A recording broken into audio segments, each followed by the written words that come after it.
ছোট থেকে সবকিছু হারিয়ে আসছে। তার মনের মাঝে অনেক ব্যথা লুকিয়ে আছে, যা সে হয়তো প্রকাশ করতে পারে না। যা কিছু ঘটে গেছে তাতে তারও কোনো দোষ নেই। সে কেন ভয় নিয়ে বাঁচবে? তাকে একটা স্বাভাবিক জীবন ইরাদ দিবে। তাকে সব রকম দুঃখ থেকে ইরাদ নিজের সর্বোচ্চ দিয়ে বাঁচিয়ে রাখবে। কেন এমন লাগছে ইরাদ জানে না, কিন্তু এই অনুভূতিটা মন্দ না, বরং একটা দায়িত্ব আর সুখ দিচ্ছে ওকে। বেঁচে থাকার একটা টান লাগছে এই দুনিয়ায়। রুহির কান্না কমে এসেছে কিছুটা, তবুও ইরাদের বুকে লেপ্টে আছে ও। কেন যেন কথাগুলো বলতে ওর ভয় হয়। ইরাদ আলতো করে রুহির মাথায় হাত বুলিয়ে দিতে দিতে জিজ্ঞেস করলো, শপিং মলের ছেলেটা কে ছিল? রুহি বলল, সে ছেলেটা আমাকে পছন্দ করত কলেজে থাকতে। আমার ওকে একদম পছন্দ ছিল না। যদিও দাদা বেঁচে থাকতে আমাকে বিরক্ত করার সাহস পেত না, কিন্তু দাদা মারা যাওয়ার পরে আমাকে কল দিয়ে বিরক্ত করত। আমি চাচুর কাছে বিচার দিতে পারতাম, কিন্তু ওর মতো আরো অনেকে ছিল যারা পছন্দ করত।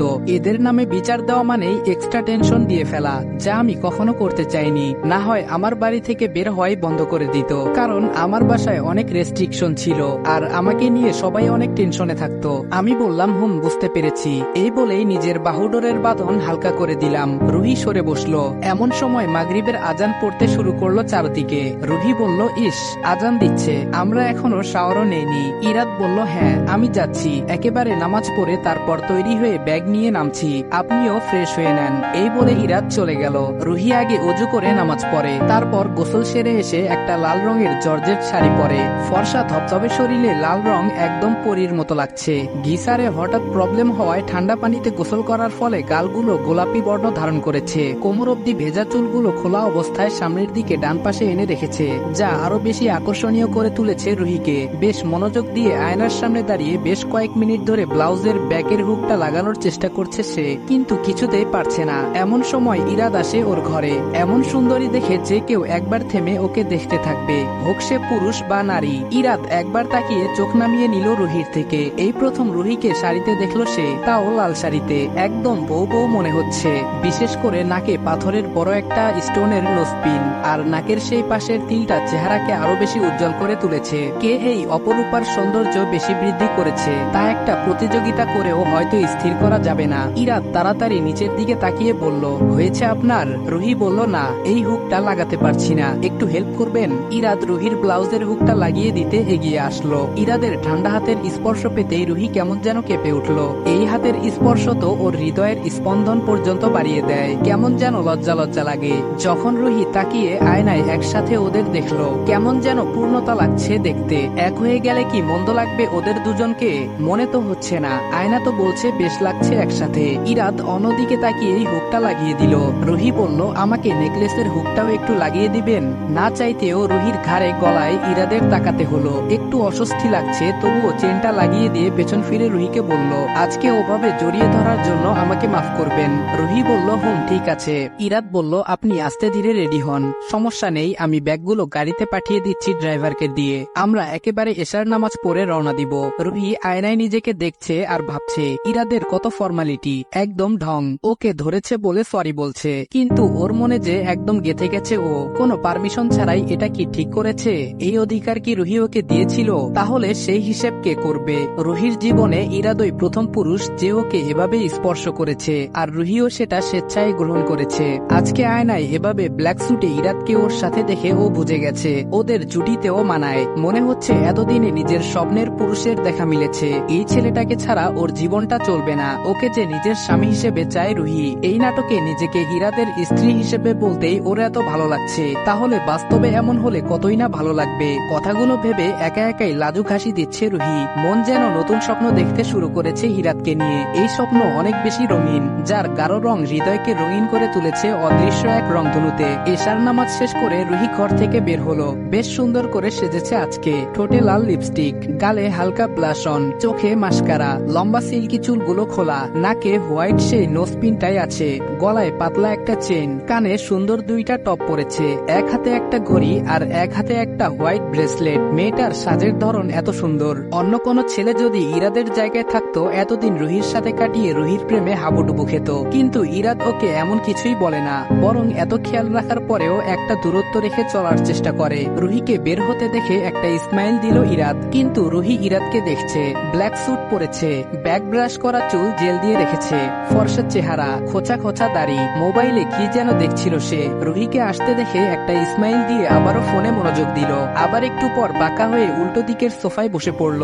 রুহি দাঁড়িয়ে ভাবছে কিছু একটা করা দরকার। এই ছেলেটার মুখে নিজের একটু প্রশংসা শুনতে খুব করে ইচ্ছা করছে। কি করা যায়? রুহি এগিয়ে গিয়ে ইরাদকে বলল, আপনাকে মাশাআল্লাহ খুব সুন্দর লাগছে। ইরাদ বলল, ধন্যবাদ। এই বলে মোবাইলটা রুহির দিকে এগিয়ে দিয়ে বলল, এটা আপনার নিউ ফোন। এতদিন বাসায় থাকতেন, তখন ফোন নিতে চাননি, আমি কিছু বলিনি, কিন্তু এখন নিতে হবে। রুহি বলল, ফোন দিয়ে কি করব? ইরাদ বলল, আমার সাথে কথা বলবেন। কথাটা শুনে রুহি ইরাদের দিকে তাকালো। ইরাদ নিজের কথায় নিজেই অপ্রস্তুত হয়ে বলে, আই মিন বাসার বাহিরে যাচ্ছি, দরকার হতেই পারে। রুহি বলল, আচ্ছা ঠিক আছে। রুহি মুচকি হাসলো, কথাটা ওর ভালো লেগেছে। গাড়িতে বসে আছে ইরাদ আর রুহি। রুহি মনে মনে বলছে, মানুষ না চাইতেও কত কমপ্লিমেন্ট দিত আমাকে, আর এদিকে উনি আমার দিকে ঠিকমতো তাকিয়েও দেখে না। কঠিন একটা। রুহির একটু একটু রাগ ইরাদ বুঝতে পারছে, কিন্তু কারণটা ধরতে পারছে না ঠিকভাবে। তবে ড্রাইভারের সামনে কিছু জিজ্ঞেস না করাটাই ইরাদের কাছে ঠিক মনে হলো। শাহিনদের পরিবারের সবাই অনেক ভালো, ইরাদকে অনেক পছন্দ করে। এই সুবাদে রুহিকেও তাদের পছন্দ হয়েছে অনেক। তাদের বাসায় ডিনার করে ইরাদ রুহি হেলিকপ্টারে করে মাত্র 28 মিনিটের মাথায় সিলেটে এসে পড়ল। ঢাকার তুলনায় শ্রীমঙ্গল খুব সুন্দর, গাছগাছালির সমারোহ, বেশ ঠান্ডাও পড়ে গেছে এখানে। একটা স্নিগ্ধ সুষমা ভরা পরিবেশ, থেমে থেমে দমকা হাওয়া বইছে, যেন চারদিকের সবকিছু একত্রে নতুন জুটিকে বরণ করে নিচ্ছে। এবং হোটেলে ঢুকতেই ওরা স্পেশালি দুজনকে বরণ করে নিল। ম্যানেজার যখন বলল, welcome mister and Mrs Irad, রুহির খুব ভালো লাগলো। মিসেস ইরাদ শব্দটা বারবার মনে হচ্ছে কানে বাড়ি খাচ্ছিল। সবগুলা ফর্মালিটি কমপ্লিট করে যখন ওরা রুমে যাবে, তখনই ইরাদের ছোটবেলার স্কুলের বন্ধু আরিশা আর পিয়ালের সাথে দেখা হয়। ওরা কলেজে থাকতে প্রেম করে বিয়ে করেছিল। আজ তারাও ভ্যাকেশনে এই হোটেলে উঠেছে। এভাবে দেখা হওয়ায় তিনজনই খুব খুশি হয়ে যায়। রুহির সাথেও পরিচয় করে নেয় আরিশা নিজে থেকেই। আরিশা বলল, মেয়েটাকে তোর ওয়াইফ? রুহি বলল, হুম। ইরাদের আগেই রুহি উত্তর দিয়ে দেয়। আরিশা আর পিয়াল অনেক খুশি হয় খবরটা শুনে। আরিশা বলল, মেয়েটা অনেক মায়াবতী ইরাদ। ইরাদ বলল, থ্যাঙ্কস দোস্ত। পিয়াল বলল, তোরা কোন রুমে উঠেছিস? ইরাদ বলল, 504-এ। আর তোরা? পিয়াল বলল, হানিমুন সুইটে, রাইট? ইরাদ বলল, হুম। আরিশা বলল, তোমার নাম কি ভাবি? আর বিয়ে কবে হয়েছে? রুহি বলল, আমার নাম রুহি, আজ সকালেই। পিয়াল আর আরিশা একসাথেই বলে ওঠে, ওয়াও। আরিশা, শোনো, কিছু কথা বলার আছে। এই বলে পিয়াল একটানে সাইডে নিয়ে গেল ওকে। কিছুক্ষণ পরে দুজন হাসতে হাসতে বলল, ইরাদ, তোদের রুমটা দেখে তারপর আমরা চলে যাই, কি বলিস? ইরাদ বুঝতে পেরেছে ওরা কোনো দুষ্টামি করতে পারে, কিন্তু আবার ভাবলো এখন কি বা করবে। মনে কিছু প্রশ্ন থাকলেও ওদের সাথে করে নিয়ে গেল ইরাদ। চারজন মিলে ইরাদদের রুমে গেল। খুব সুন্দর করে রুমটা সাজানো হয়েছে। ফুল হোয়াইট একটা রুম, রাউন্ড বেড, একটা সোফা, টিভি, বার, সবকিছুই আছে এখানে। এর উপরে রেড রোজ দিয়ে সাজানো, একদম রোমান্টিক একটা আমেজ তৈরি হয়ে আছে। যে কারোই নেশা ধরে যাবে এই ঘরে আসলে। পিয়াল ইরাদকে নিয়ে ব্যালকনিতে চলে গেল। ও মাহিরার সাথে ইরাদের ডিভোর্সের কথা জানতো, কিন্তু রুহির ব্যাপারে কিছুই জানে না। তবে এই ব্যাপারে কিছু জানতে না, বরং আজকে যেহেতু ওদের ফুলসজ্জা, এই রাতটা যেন সুন্দর করে কাটায়, এই বুদ্ধি দিতেই মূলত ইরাদকে পিয়াল এনেছে।